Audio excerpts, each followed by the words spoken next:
everybody. Welcome back to another episode of Let's Be Real podcast. We're back after a long time. We did an episode on the preseason before, but this is our first true episode in the midst of the preseason. After today's game, which, let's be honest, wasn't the best of games, but it was what it is. Today, we have a very special guest with us today. He's a guy who supports Barcelona for a long time.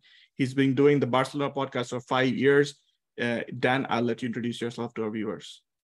Yeah, hi, Real Madrid fans. I'm Dan from the Barcelona podcast. Yeah, we've been about 5 years now, one of the biggest English-speaking podcasts dedicated to FC Barcelona. I'm part of the Blue Wire Podcast Network, which has a ton of NFL podcasts and different things like that. So it is a legit thing. It's a real thing we've been doing for 5 years. And the whole thing, Twitter, Instagram, merchandise, the Barcelona podcast, wherever you find it, and the YouTube channel as well. So a little bit of video thrown in the last few years as well. So yeah, I'm excited actually to talk to you guys because I think when I got the invitation, I think I'm going to be a little more level-headed than I think you're expecting. It takes a lot to rile me up or get anything out of me. So good luck to the three of you. I think I'm going to a challenge.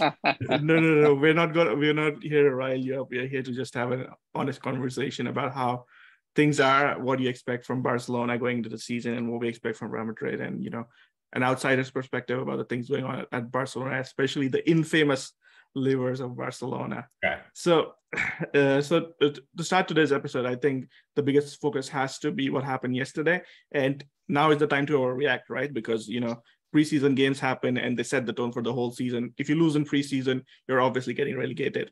So coming into the match, I think both Real Madrid and Barcelona had different expectations, because if I'm not wrong, this was the third preseason game for Barcelona. You guys have played a local team before. I think it's called Olot. Yep. Am I pronouncing it right? Yeah. Yep. Olot in Catalonia. They're like a fifth division side.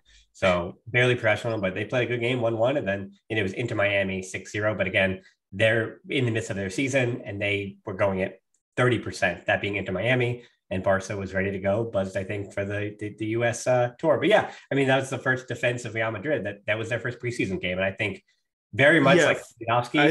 I think coming into the game, I think both Real Madrid and Barcelona had different expectations. For us, it was more about getting players into rhythm. You could see a lot of our players weren't in rhythm. The Cruz was misplacing passes that you wouldn't expect Cruz to misplace. So coming into the games, Suned, I'm going to start with you. What were your expectations for Real Madrid coming into this game, and how much do you think Real Madrid achieved it? Expectations were fairly simple, I think, from the very beginning.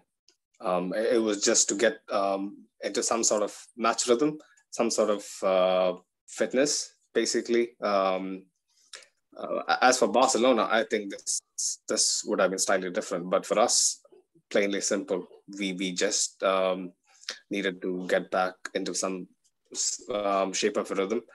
And I think we achieved that to some point.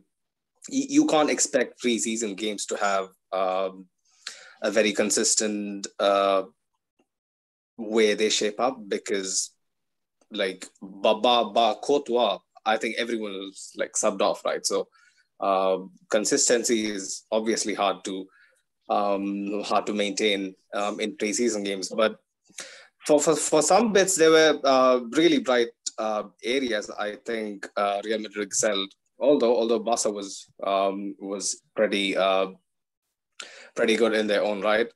We also had, I think, some fairly bright sparks, especially in midfield, where we could see, we're actually going to talk about it later, but, the try of Tchouaméni, Camavinga, and Valverde walking out. So, yeah. I think personally, I was expecting more from the midfield trio of Tchouaméni, Camavinga, and Valverde. But I think Camavinga did well, all things considered. But then you also have to consider the aspect that Tchouaméni only joined the team on 14th, so it's been a week or two, So it's understandable. Camavinga has been there since the 6th or the 8th of July, so he's been here longer. So him performing better kind of makes sense. And it was Tchouaméni's first start, so you don't really expect a lot from them. But then Carlo Ancelotti, as Carlo Ancelotti does, threw a complete curveball when he decided to start Antonio Rudiger at left back. So Dan, did you expect Real Madrid to go with that lineup, to start Rudiger at left back? Well, I think it paralleled what Xavi did actually, even in the last El Clasico in the spring, and he did with Ronald Araujo. Ronald Araujo is Barcelona's best 1v1 defender. He's the best athlete on the back there. And the reason he played right back primarily is because to deal with Vinny Jr. And I thought he did that rather well. And then Rudiger, in the inverse of that, played at left back because he is the best 1v1 defender that arguably best one. I mean, Alaba's pretty good as well. I'm not going to take that away from him, but one of the two, certainly. It is surprising that Alaba, who's played left back more in his career than Rudiger, but hey, this is the time for experimentation. I think Ancelotti just kind of want to see what that was like, having Rafinha go up against Rudiger. And, you know, even though Rafinha did get the goal, it was a golazo, sure, against the press, which we'll talk about in a second. It really, very little bit went down to Rudiger's fault. So I thought Rudiger did not only decent, but he held Rafinha pretty much in check throughout much of that game, especially the first 25 minutes before the goal happened. And once the goal happened, I think Rafinha was open to express himself a bit more. Same thing with Ronald Araujo, where once Madrid was on the back foot, which has not happened recently in many El Clasicos, that it kind of, you know, the intensity of that game raised to the limit, and it kind of stopped being a bit more about tactics and more about trying to push guys forward in certain spaces. But yeah, I thought Rudiger got forward well. And my other Real Madrid notes for you here, I have it here. I agree with the point too about Madrid's. So the midfield for Madrid was interesting to me because Camavinga to me clearly looks like he's ready to take a step forward. I think he looks comfortable. He looks like he could be the guy box to box and all that. To your point, Mo, Tchouaméni needs some more time. Clearly, he was getting accustomed to being in that double pivot into Camavinga. Their spacing was a bit off. They were leaving a little too much space, especially not only diagonally, but also horizontally. And that was allowing Barcelona to bypass any bit of press that they had. But it was interesting to me that the Madrid vets were, that being Cruz and Modric and Casemiro. I can't believe I'm on a show talking about Casemiro, but here we are. So anyway, Casemiro, Cruz, and Modric, when they came on in the second half, that midfield was much more press resistant.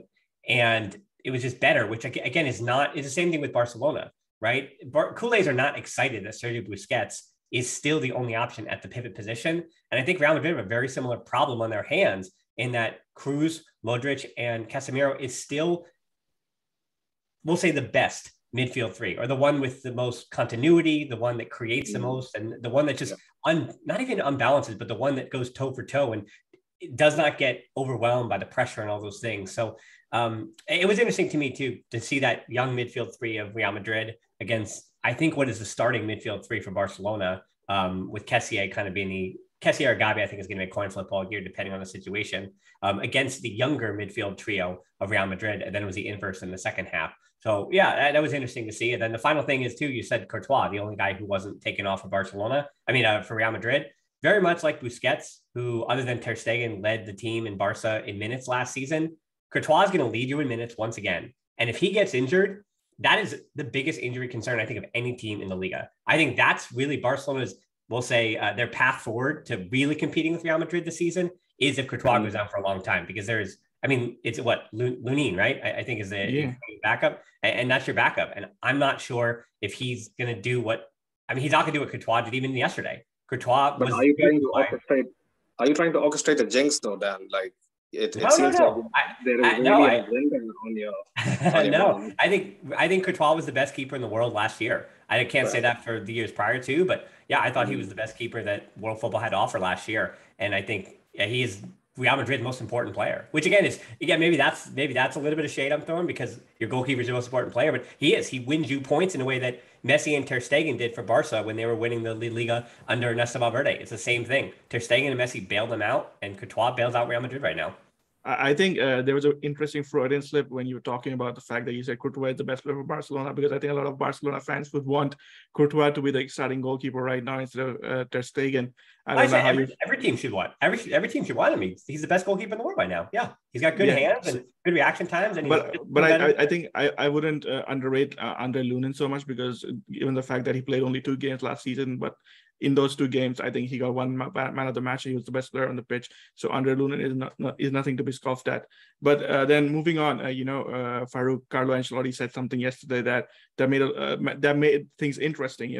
A lot of us going into this season thought, Alaba is going to play at left back, Rudiger is going to slot alongside Militao and play at center back. But here comes Ancelotti, and he says in the post match that Alaba is only going to play left back when it's absolutely necessary, and he's not going to break the pairing of Militao and Alaba. What did you make of it? I think also there was also an additional sentence, which was that it's going to be an interchangeable position, which means that although it was like yesterday the game plan was that Alaba and Rudiger are going to interchange, but going forward, Alaba and Militao are not. The center back pairing is not going to get broken. So that's what I think. I actually think it's going to be an interchangeable position even going forward. I mean, like most likely Rudiger is going to start at left back, but then they will be interchanging in the game. Like it's going to be an in-game switch, in my opinion. I think this is what's going to happen going forward. But to be honest, I really was kind of surprised at that. I thought maybe it was just a glitch or something like that, just for a couple of seconds. But then as the match went on, you could still see that they were still playing in those positions, and I was like, okay, like, why would you do this? But then at the end of the game, he said this, and obviously, like, this is a Champions League winning pairing, so you can get his logic. And given Carlo is someone who has just 14 players, and he plays all 38 games with the same 14 players, so I get his logic about not wanting to change. But I actually think as the season goes on, I think he would change his mind. I think the natural order is going to take place. Like left back goes back to David Alaba. And let me ask you something, Farouk. Like Militao has that error in him, like from time to time, right? Like so, yeah. How many games do you think we would just keep starting Militao? And I think Militao is gonna play all through. I think those three guys are gonna be starters. It's not gonna nothing's gonna happen with them. I mean, because the point now becomes is like, to be honest, like I think we aren't giving a lot of credit to Ferland Mendy as well. Like he's just been an afterthought right now. My next question to you was going to be about Ferland Mendy, because the fact that you said Rudiger is going to be starting at left back. So then what happens to Mendy when if you consider the fact that Militao and Alaba are the starting center back pairing of the Champions League winners, then Mendy was the starting full back. So you cannot do him dirty like that, where you just bring in Rudiger and a converted center back and start playing at left back, and you put Mendy on the bench. So, how do you see it going? To be honest, I think we're not giving a lot of credit, to Ferland Mendy. But what I do think is this, in my opinion, I will give I will bring down a player when you need to tear him down. But to be honest, like Militao has a very, very high ceiling, and he's a very, very young player still. So I feel like, that continuity is something that's going to help him a lot. And we've seen what happened, at first when he was playing just, periodically, he was making a lot of errors, but like for the past 2 seasons when he's had a lot of continuity, like he's been there, like he's been at the very top of European football. Like you can say maybe he's even the best young defender out there. So I think he's gonna play. In my opinion, he's gonna play. So it's just gonna be about who plays between Rudiger and Alaba, and I think Mendy. And then the thing is that there's a lot of games, to be honest. So everyone's going to get some game time in there, and I guess. Yeah. I think talking about Militao, apart from the mistake, he had a pretty decent game yesterday, but that mistake led to the only goal of the game. Exactly. And I think coming to you, Dan, I think what we saw yesterday from Barcelona, especially in the first half, was intensity that Real Madrid honestly had difficulty coping with. And I think even in the first Clasico, like in the second Clasico of last season, second League Clasico of last season, Real Madrid had trouble coping with the intensity that Barcelona had, especially, distributing the ball out wide and pinging in crosses, which Real Madrid failed to deal with. But, going into the season, like how has Xavi's evolution of Barcelona been? And going into the season, what expectations do you have from Xavi's Barcelona in the league, in Europe, and everywhere else? Yeah, first I want to throw in, it's a good point by Farouk, and sometimes I get caught in this loop as well myself with Barcelona squad. We're saying, is there going to be enough room for this guy? Is this guy getting enough minutes? But Real Madrid's playing in the FIFA in a Club World Cup this year. You got 6 different competitions. Like there's clearly going to be minutes for everybody throughout the course of the year. And again, there's going to be 1 or 2 injuries that you're not expecting as well, which means there's going to be minutes for everyone, including Danny Carvajal. I mean, how many games is he going to play this year, right? Is he going to stay healthy for once in his career? Because I think for especially Madrid's back line, there will be time for them. It's the midfield for Madrid that I worry about. Like, is Ceballos really going to have enough minutes for him? I don't know about that. That's where you're on the peripheral of the squad, where you're saying, I don't know if that guy is going to be happy come January. For Barcelona, they have the deepest squad that they have had in 5 years. Even if, as we're speaking right now, I'm getting messages about Jules Koundé, as in that could very much be confirmed. And yeah, I just saw those rumors as well. Right. So I think there are more than rumors. Obviously, it's Chelsea or Yeah. Barcelona, and it seems like Koundé is favoring Barcelona. And again, we'll talk about the finances later. But listen, if the player wants to come and he arrives, me as a podcast host, I'm just reacting to the players that Barcelona has, regardless of what if they can afford them in 25 years or not. But then, yeah, that said, Xavi's project is coming to fruition because not only is he bringing players in that he wants, but while he was even in Qatar at Al Sadd, he said the way he wanted to play. They played a 3-4-3, sure, but the principles of pressing were the same, where you bring one of your high interiors up to press the goalkeeper, and you bring your center forward up to try to cut off that pass out wide. And then your other interior and the other pivot, and not the pivot, or it could be a double pivot as well in that system, you bring them and push them up through the middle, and then you pinch on your wings. And so that seemed to work even against Real Madrid. And I think that was what I came away with. Yeah, Real Madrid was not in full season form, but I thought the level of that game, especially for Madrid's first game, was very, very high.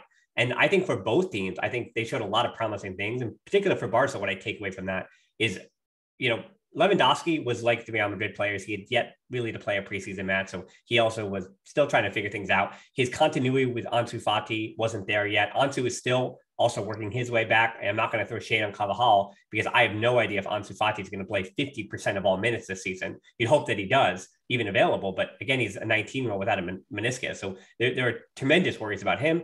Pedri has not been healthy since he played the 50 games 2 years ago. So some of the most important players on Barca are even the ones that are holdovers from last season that have been with Xavi now for a few months. But yeah, I was really happy with the press. And if they can put it all together, that being Pedri and Ansu, Lewandowski, Dembele or Rafinha, as well as Busquets doing his thing. I mean, the backup, Nico Gonzalez, if that's really the way it's going to be, and Nico's good enough, plus Gabi, I think, and then Koundé comes in, I think Barcelona is deep, and Xavi has players now at his disposal.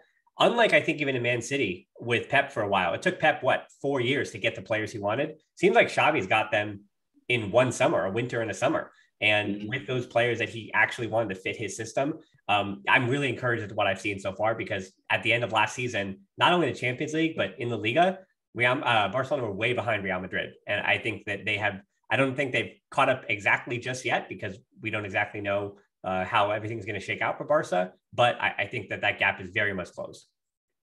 I think that's interesting, what you said about the press and, the inability of Real Madrid to transition, especially when we win the ball back. There has been problems in getting using the midfield to get the ball out and getting the ball out to the attack. And when we do get the ball out of the attack, Vinicius has this. Vinicius, just takes the balls and runs into space. Well, that was the key, right? That was the matchup, right? Araujo. No. I'm building up towards the fact that Vinicius needs somebody to release him into space. Without Benzema, that somebody is missing.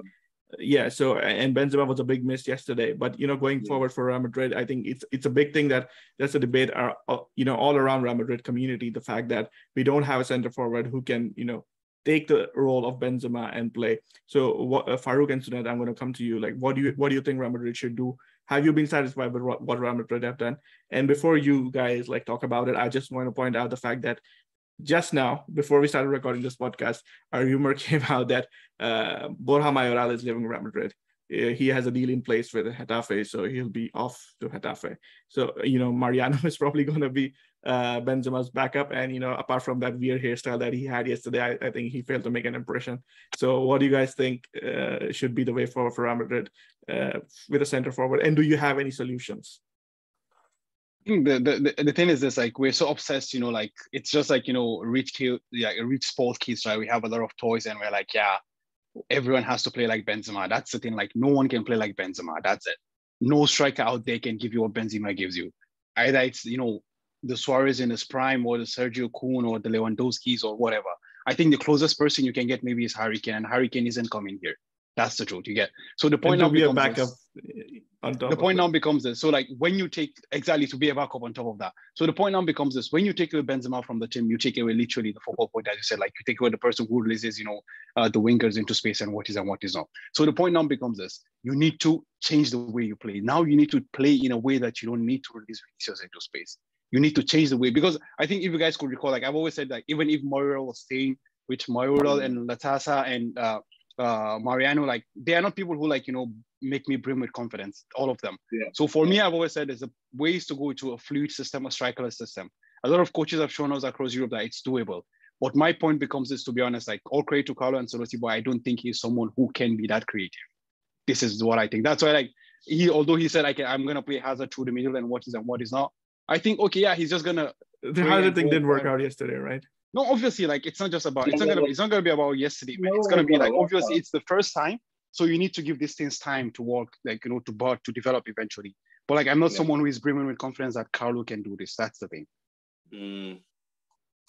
Well, in my opinion as well, striker has been an area we always lacked. I think even the past couple of seasons or more than that, because it has always been the area where anybody coming in would be primed to be warming the bench before they even sign the contract. So it turns off like potential suitors, even before they have a link to the club. So in terms of bringing in someone and the whole EU thing going on with our team, I don't see a signing that can improve us massively.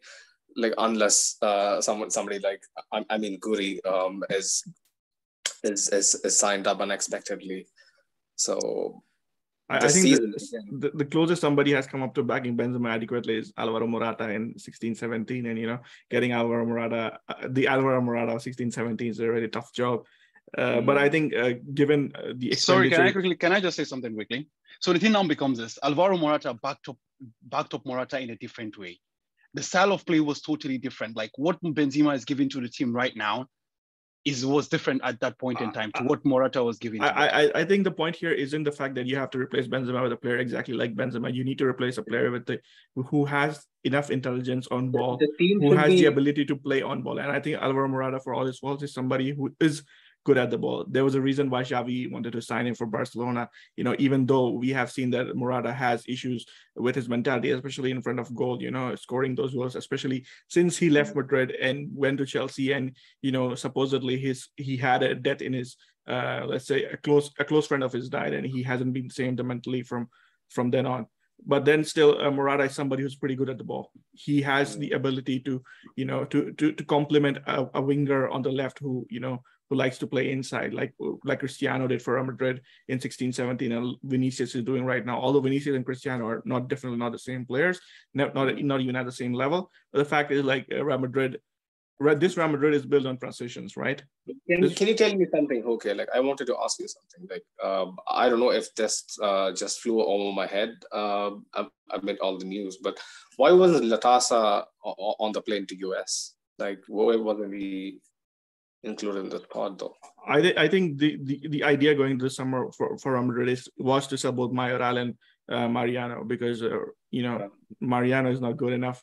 Mayoral is somebody who just has 1 year contract left, and Real Madrid are not entirely convinced by him. So I think the idea is for Latasa to be that third striker who moves between the Castilla and Real Madrid first team. The thing is, like, Real Madrid do not want to weaken Raúl Castilla too much, because a lot of players are going to leave.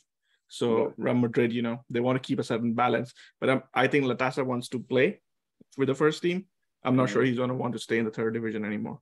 So I think that was the reason why Latasa went to the He would be the surprise package, Like I have very measured hopes of him. Like I don't expect. I'll be honest with you, as somebody who watched the Youth League 2 years ago when Real Madrid won the title, if somebody asked me and said that Latasa is going to be the player who's going to be in the first team picture come 2 years later, I would have honestly been surprised, because I don't rate Latasa at all. He doesn't have the ability on ball. He is like sort of a penalty box striker, which I don't think Real Madrid need. And you saw the same thing with Jovic, right? Number 9. Like I get it.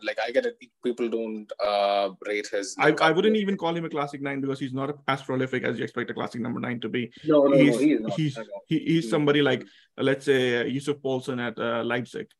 Somebody who's good in the air, who's able to. If we had Jovic, Latasa might have taken advantage of the fact that Latasa might have put down some aerial balls for Jovic to take advantage of and score. But Right now, Jovic isn't here. And this the same thing happened for Real Madrid with Jovic, right? Because Jovic comes in, he's not used to playing with the system, and then he struggles and he loses his confidence completely. And then, we have to take a loss of 60 million euros. So that's something you don't expect to happen every day. But then talking about finances, right? And I think this is a good time to talk about Barcelona's finances, because Barcelona making a lot of signings is something that Real Madrid fans have taken note of. The fans world over have taken note of, because rumors were, although exaggerated, that Barcelona broke. And if you want to believe Ralph Honigstein's jokes, Barcelona wouldn't exist in 2 years. So maybe, Dan, you could take this time to explain as how Barcelona are actually making these signings. Yeah, I was thinking about that before I came on the show, about how I would want to speak about it, because I think when I talk to people, Chelsea, Manchester United, fans of clubs that are owned by oligarchs or by, multimillionaires or billionaires here in the United States or in the Middle East, there's one way to explain the profit margins and the finances and things like that. And I think the symbiotic relationship between Real Madrid and Barcelona on display yesterday on the field is really interesting when it comes to the finances as well, because these two, they kind of need each other, even if they operate in entirely different ways, right? And, I always find that in the long run around this sport, every time Barcelona and Real Madrid, the reason they hate each other so much is also because they're so similar in the same way, right? Which two teams, other than Juventus, who's also in an insane amount of debt, wanted to join the Super League, right? It was Real Madrid and Barcelona. We always have to take into account how difficult it is, not only for Spanish teams due to the Spanish economy to continue to make profit and continue to hold themselves up. I'll get to your question in a second, don't worry. But also that when it comes to member-owned clubs, there's a limitation to those without some kind of gigantic influx of money coming in, right? And so Barcelona have kind of dug its own media grave, right? There's like the truth about the finances, and then there's a media grave in which Barcelona has dug itself, which is totally fair. That Barcelona for a long time, especially during, you see the glory years behind me with La Masia and Messi and Iniesta and Xavi, how the academy is what everything is built on. But that was never really truly the case. Going back to the 50s, Barcelona has had Alfredo Di Stefano, was supposed to be a Barcelona player. Barcelona was supposed to be the one who got the first, what can we call him, the first Galactico, right? Like in theory. Super Galactico, yeah. Right? He's like the first Galactico, right? And Barcelona wanted him just as bad as Real Madrid did. We hashed that on another show someday. But anyway, Kubala, Ronaldinho, Rivaldo, Romario, all these different players were brought in as superstar players for Barcelona. I mean, again, even Laporta wanted Beckham, offered 50 million for Beckham, and he still went to Real Madrid, and Ronaldinho comes to Barca, and the rest is history. So, there's this thing that Barcelona have created about, selling the brand, right? The brand of Barcelona is supposed to be this purity of the academy, of trusting in the kids. And listen, because of Gavi and because of Nico Gonzalez and Balde you saw yesterday, like Barca can still kind of boast that, but it's not entirely what their identity is. But it is more so. Just to pause you in between, I think it's refreshing that finally a Barcelona fan accepts the fact that it is not entirely true. The fact that Barcelona is completely built on the academy. Yeah. Well,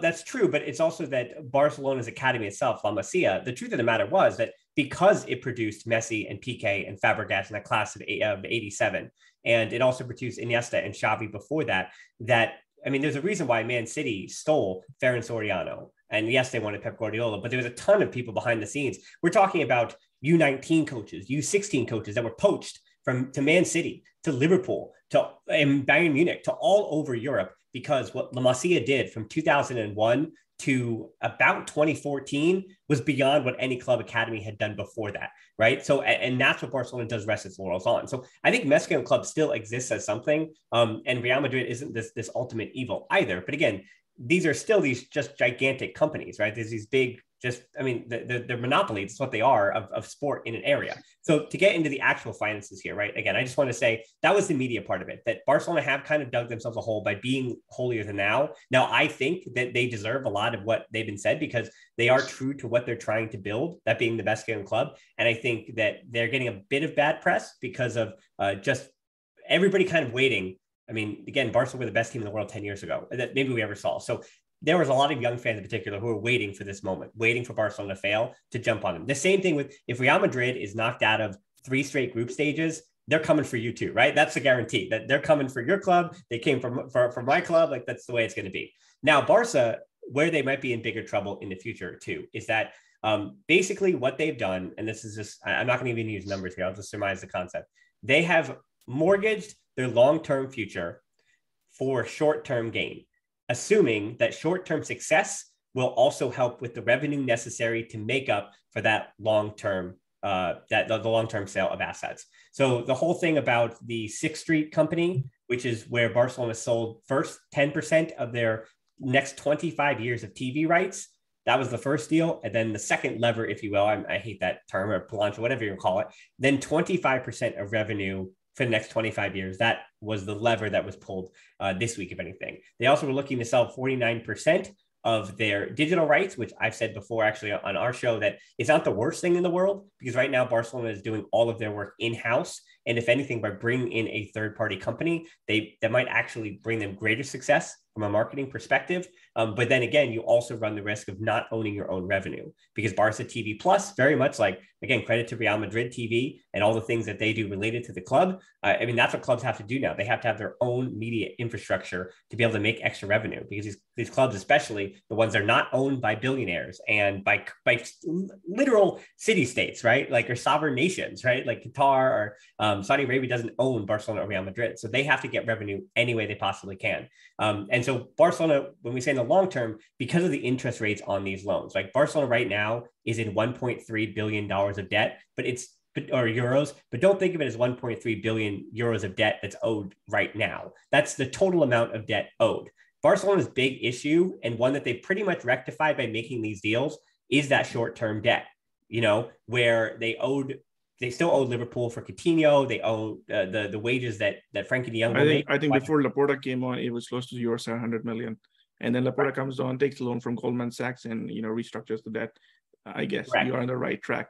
But the question still remains the fact that, Barcelona on one hand is taking out these, selling its future, as you put it, taking on mortgages. And then they go on in the market and they spend 50 million on Lewandowski, who, if you're lucky, is probably going to give you two years, right? But then you have handed him a contract for 4 years. And then you sign Rafinha, paying like close to 60 million euros, 70 million euros, whatever the number is. And then now you are on for Jules Koundé. It's a huge risk. That's what it is. It's a huge gamble, a huge risk. And so where does this money come from? I think that's the point. Where does which money come from? The money to pay for these signings.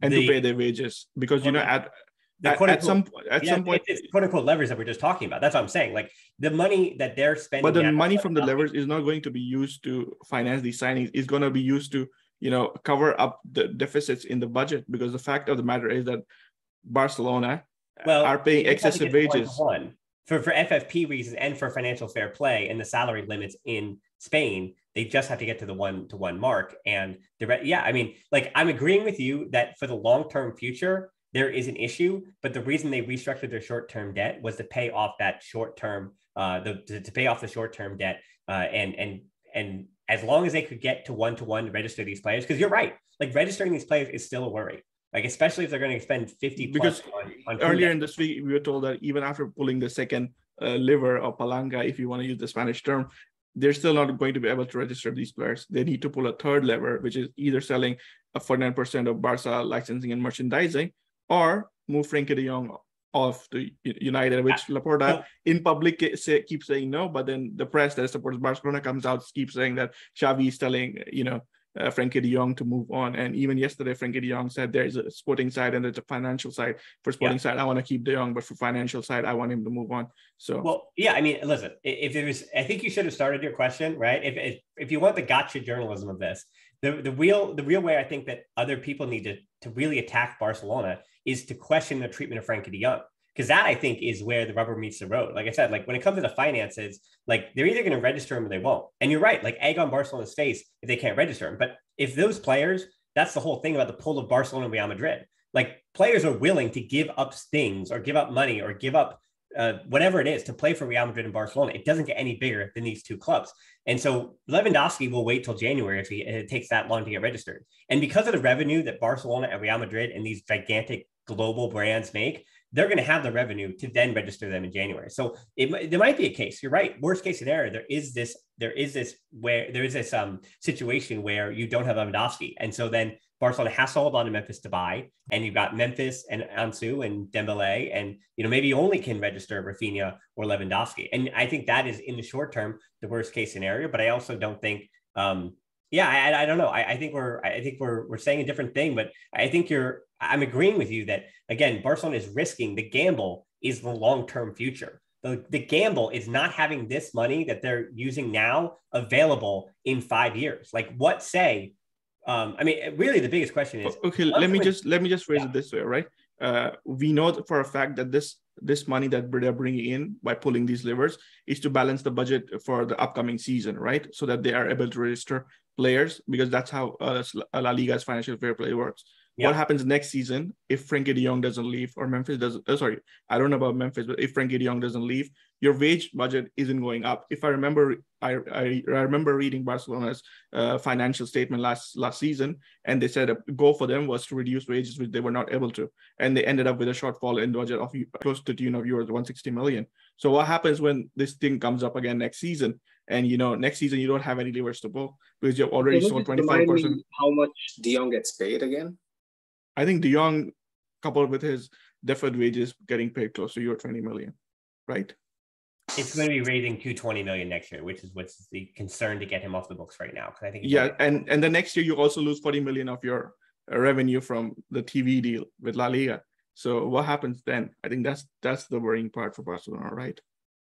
Correct. Yeah, I mean, even to next year, if you don't get rid of De Jong, but the counteract of that is that the two highest earners being Busquets and Alba, Busquets' deal is up in 2023. So you're losing those wages off the books. And again, it's also about taking the losses when they do. I mean, losing Messi, as cataclysmic as that was, it was about taking the loss of his salary in that fiscal year. So I wouldn't be too concerned about those salary limits, because even with De Jong making an improved number, that number that De Jong will make is going to deny Barcelona the opportunity to continue to enhance their squad due to those salary limits then, as opposed to, trying to reinforce now and then kicking that can down the road for next season. So that comes down to so that'll be the issue where if Xavi says, hey, can I have some fullbacks now? Because that might be a problem for Barcelona. They may not be able to go out in the market and get him because they're going to be going over that salary limit then. But again, the reason they take their losses last year in the fiscal year, as well as restructuring all of these new guys in, right? Because even Eric Garcia, he barely makes anything. So all of these new players, the renewal for Dembele, Rafinha, Lewandowski is the one worry at 9 million. But even then, he's not making 10, but you're paying for Lewandowski for 2 years. But at those wages, what Laporta has done well is he has restructured their wage bill completely. So the albatrosses are De Jong, which is, again, what we're talking about here about do Barcelona respect him?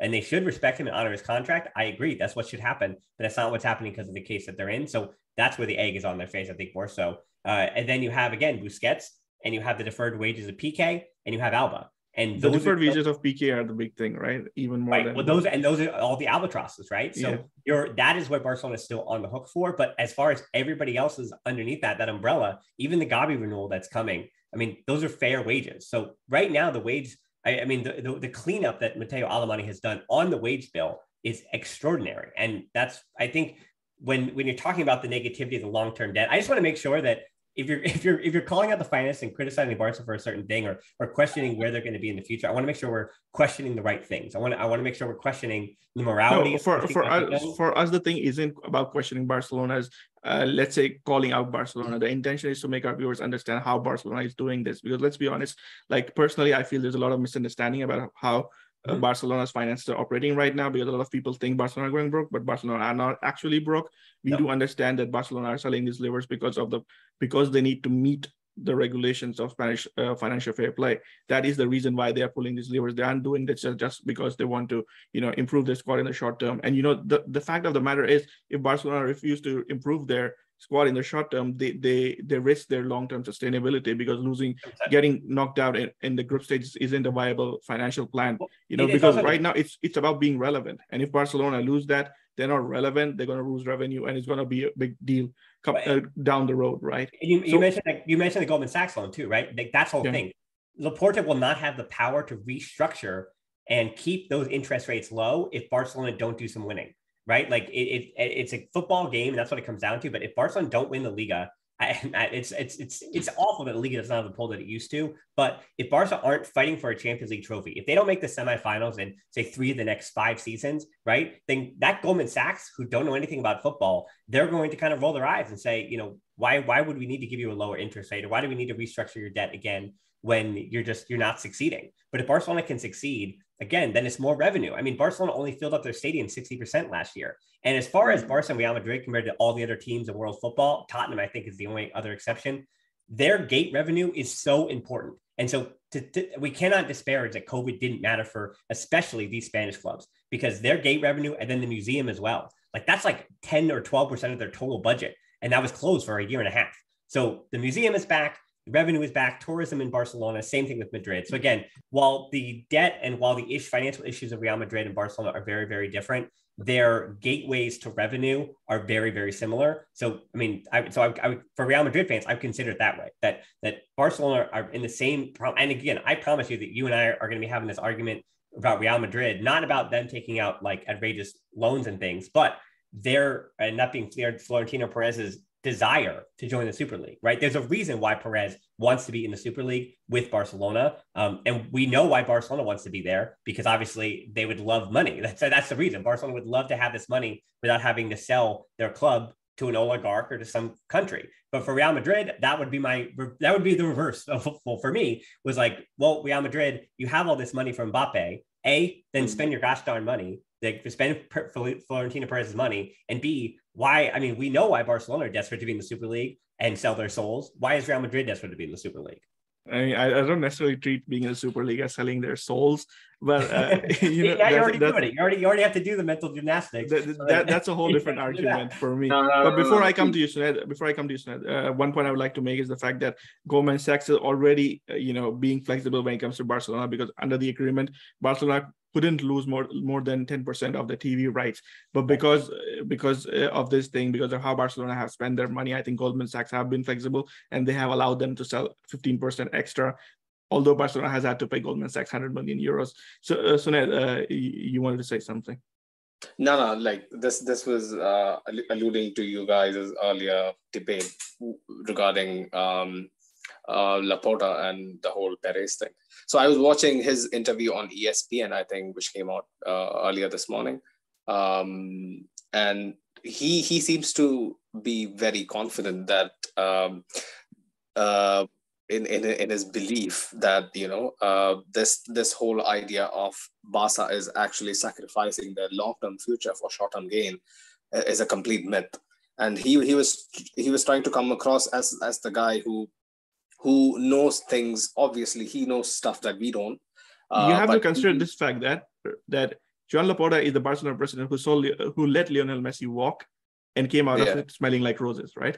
If Bartomeu had let Messi walk, he would have been, the amount of shit that he would have had to face in the Catalan press would have been humongous. I mean, but Laporta was about to maneuver it. So Laporta is already the most hated president in that's the only thing. I'm glad you brought up Bartomeu. Real quick, that Bartomeu, we cannot lose the fact, I'm not trying to defend Laporta here. He's a politician more than he is a businessman or a finance man. He's a politician. That's what he's doing. So I always take everything that the president of Barcelona says with a grain of salt, because it's not always entirely the truth. He does everything with confidence.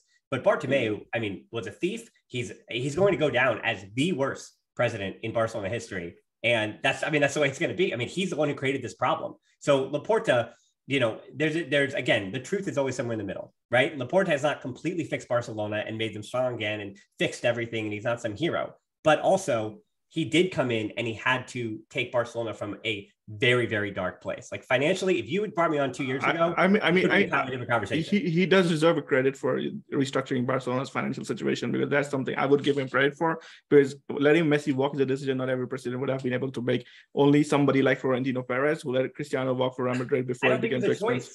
They financially couldn't do it. They literally could not field the team in the Liga because of the financial fair play with Messi in the squad. It had to happen. That was it. There's no choice to me. Okay. We're gonna end this thing. Maybe Farouk will probably want to weigh in on the financial thing and explanation. Actually, so for me, I just want to move on from the finance and everything. I just want to ask Dan this, as a fan now personally for you, right, you guys, like give us an insight about the finance and what is and what is not. And you're actually saying right now it's a gamble, right? So actually for me, what I was just thinking while you guys were talking is this, okay, we're taking a gamble, right? Like we're literally mortgaging our future and basing it on this gamble. But the point is the person who is at the helm of the club is an unproven coach, right? And he has a bunch of youngsters who are also unproven. So why are we, putting, I don't know, all our eggs into the basket that we're not sure is going to hold the eggs? Like, I don't know, like, does it give you confidence that Xavi's only coached in Qatar? With all due respect to Qatari's football, like, it's nothing, man. If he goes and gets eliminated in the group stages of the Champions League, refuses to win the league in the next 2-3 years, as you're talking about now, it's going to create a whole lot of problem for Barcelona. Right. And the point is, I get the point that Barcelona wants to remain relevant and not become like AC Milan or something like that. I get that. But I mean, like, they should also be, a kind of weighing. Actually, it wasn't a dig at you, So I think that very much like when Zidane went to Real Madrid and I saw him coach for the first time, like Xavi's more the tactician more than he is the man manager that Zidane was. But when you saw Zidane in charge, you knew immediately, oh, this guy, he doesn't need that. We're not worried about him, his inexperience and all these things. Like he went through his lumps, sure. But sorry, Dan, the point is this, the extra pressure of this whole financial debacle here. That's the whole thing actually I'm worried about. Well, I'm most worried about what I said before about the health of Ansu Fati more than anything, because Ansu is special. Pedri is special. These kids they're 19. It's just beyond it. Like they're going to have long, fruitful careers if they can stay on the field. So I'm not concerned about the level of those players. The same thing, again, Vinny Jr. is 22, but you knew 2 years ago. I mean, yeah, he could have scored more, he could have converted chances more, but you always knew that like that guy was a major part of your future moving forward. But that's also why I think age-wise, you're looking at Ronald Araujo. He's 23 right now, and he's entering his prime. And I promise he's going to be one of the top center backs, if not already defensively in the world. But once he figures out how to start to break lines and his passing gets a bit more enhanced, he's going to be up there. I mean, that's why, again, Barca going after Jules Koundé, because he was arguably the best defender in La Liga last season. And then you expand that to Lewandowski. Lewandowski really is a stopgap until Barcelona can reassess in 2 or 3 years. Do we have money to go out for a number 9? And in world football, what number 9s are truly available and necessary for a system that Xavi's going to play? I think tactically, Xavi is beyond a lot of other managers that are floating around. And I think, too, we saw even yesterday's game, knockout competitions are flukes. Like La Liga proves something over the course of a season. And again, that one means something. But actually, from a financial perspective, people pay for these knockout competitions that you get lucky in well, not really the Club World Cup, of course, but and I'm not, again, from Real Madrid podcast, funny, I'm disparaging knockout competitions, the Champions League, but you also know, I mean, that's how it works, right? That Real Madrid in the last few seasons, who they've beaten on their way there, right? It was AS Monaco, or it was a team, or Ajax. The funny thing is, you've never actually played AS Monaco in the Champions League. Well, they had made the semifinal one of the years that Real Madrid won. You beat Atletico Madrid on the way there, right? Atletico Madrid and Juventus. And last season, we pretty much beat the best of Europe. I agree. I'm not taking that away from you. But, I definitely agree. There's an element of luck, but to call it fluke, I think it's. Did he actually do that? Oh my God! Yeah. Did he actually do that? Me? No. Nah. Really, a knockout game is total fluke, man. Like you can just be on a bad day one day and you can get knocked out of the game. Like, listen, I'm saying one game is a fluke, but again, putting a campaign together means you weren't. I'm not. Again, I would be disparaging Barca's Champions League the same way. I'm not doing that. I'm saying that, like, yeah, to put together a team to win a Champions League takes a lot, but again, it's a one-game knockout. So yes, Real Madrid went through these good teams last season, but to wrap it up again, I just think that Barcelona has a squad now that when you see it, you understand that they're good enough. They're good enough to win titles. And the way Barca usually works is unless they're the best team unequivocally, they're not going to win that title. They just have to be the best. And I think this is a team that's capable of doing that. So that calms me a bit knowing I do have a lot of institutional faith in Xavi. And it's not just a legend thing. I think he knows what he's talking about. Again, just watching what he came in with, the ideas that he wanted to put forward and how quickly he enacted those things. I think there are managers who do that. And then there are managers who are just they're just out there. Figuring it out. Do you know, Dan, like if I be honest, my only concern or my major concern with Barcelona is how Xavi handles this whole passing the torch thing because he still relies upon Busquets and people like PK, who, in my opinion, are well past their expiry dates. Yeah. Well, PK's done. It's Alba and Busquets. I'll give 100%. It's Alba and Busquets. Alba. Yeah, it's another huge example. Go on. Yeah, that's what it is. It's Busquets and Alba. It's that for Barcelona, they have their next season going to look very long and hard in the mirror and say, is the future of our system double player for sure. Yeah, because I think even Kool-Aid's kind of get lost in this idea that there's the 4-4-3. I mean, the 4-3-3 with a single pivot has got to be played. That's the Barcelona way, but it's not. Johan Cruyff. I mean, there are principles that exist that Barcelona espouse, and so the Barcelona way isn't necessarily just a single pivot. It could be a double pivot. It depends on personnel, and it's how they're trying to play. It's the intent of what to do with the ball, of how to press, of position. You guys played in the 4-2-3-1, right? Yeah, a 4-2-3-1. I think the only system, if you will, that just isn't the Barcelona way, we saw in Valverde in that 4-4-2. Like a flat 4-4-2 is the only system that I could say does not feel like the Barca way in any way. But aside from that, yeah, I think that the tactics that are being used are going to have to support the players that he has and not rest on the laurels of Busquets. And now, because again, if they play a 3-4-3 this season with all the center backs that Barca has, which again can also fade out PK, Alba might not be necessary. I mean, there's a world where he's not necessary this season in a 3-4-3. Then again, now you've replaced two of the three, but that third one to replace Busquets is the killer one. And I think to throw it back to you, by the way, I think not to get bad, but I think Real Madrid is the same problem with Modric. That's the one player. The Cruz is one thing, and Casemiro, heck with that guy is another thing. But I don't know how you replace Modric. He is just so special and so important to orchestrating. Yeah, it's going to be tough for Real Madrid to replace Modric because Modric is irreplaceable. Right. There's some players like Cruz and Modric who have their. It's not just about physicality; it's about intelligence of movement. These guys have that, and it's very difficult for somebody new to come in and immediately start doing that. But I think we are running out of time, and we have talked about Barcelona a lot. We're probably going to talk about how Frenkie de Jong's situation was handled, but you already addressed that. In a sentence, do you think Frenkie de Jong will be leaving Barcelona? You just want me to say yes or no? Yeah, yes or no. Do you expect him to leave or do you expect him to stay? What's your gut feeling? I don't know. That's you don't know. I'm a guest on your show. I don't know. I don't know the answer. I think it's a difficult task to force him out, but yeah, I don't know. I think. Do you want him to go or do you want him to stay? I actually have always believed that he could play center back. I honestly have always believed that. I think. He actually did play center back for Ajax, I think, if I remember correctly. Yeah, it was a little bit of a different role than he would be with Barcelona. Barcelona's a bit more pass and move, and he doesn't have the same space to dribble into, nor does he have on the. I mean, the Liga is a little bit higher than Eredivisie, so the infrastructural it necessitate Araujo really doing a lot of defending on the counterattack, which I think he can, but he also only has two legs and he's one person, so it would be a lot on Araujo. And I don't know how you have when you saw the four that were back there in the preseason. Like Eric Garcia has his limitations. Frenkie de Jong has his limitations as center back. Alba has his defensive limitation as a left back. Yeah, and of course, Diaz has sorry to interrupt you, Dan. Like I have always wanted to ask this to a Barca fan directly. Yeah. So when you try to categorize De Jong as a midfielder, would you call him a box to box, or would you call him an 8? Would you call him a 6?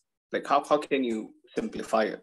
Well, I think that's actually been the big problem, that these managers are getting paid a lot more than we do to think about football and put him on the field, haven't really truly figured it out. Because even at Ajax, I mean, yes, he was a center back, but he wasn't truly, but they wouldn't push forward to be box to box either. He is a player. He's a deep midfielder that dribbles at an elite level and takes up space forward at an elite level. And so I think for De Jong is one of the examples where it's more about function. How is he being used and what is his purpose? So that's why I think he can, the heat maps say even yesterday that he was a defensive midfielder, but obviously his job yesterday was in no way to be that single pivot. That was not. So you can't exactly instruct him to sweep up, be the sweeper. No.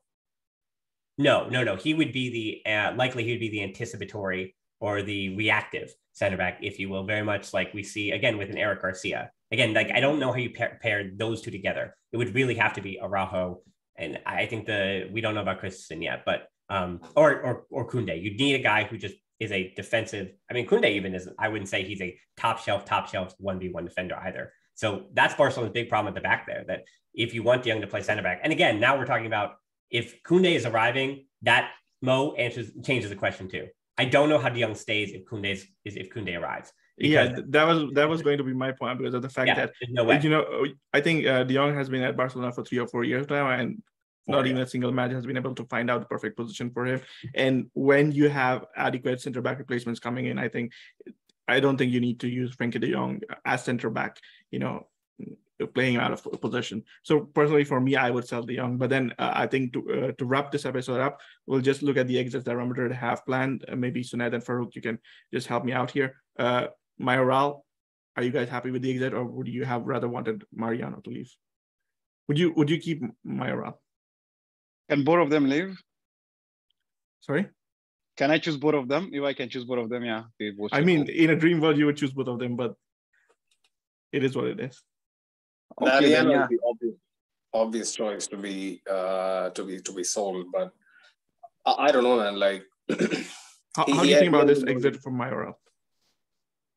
For Mayoral always had this potential to be really good as a backup, but things didn't either materialize, or Real Madrid always had other options like Mariano, who was never willing to leave.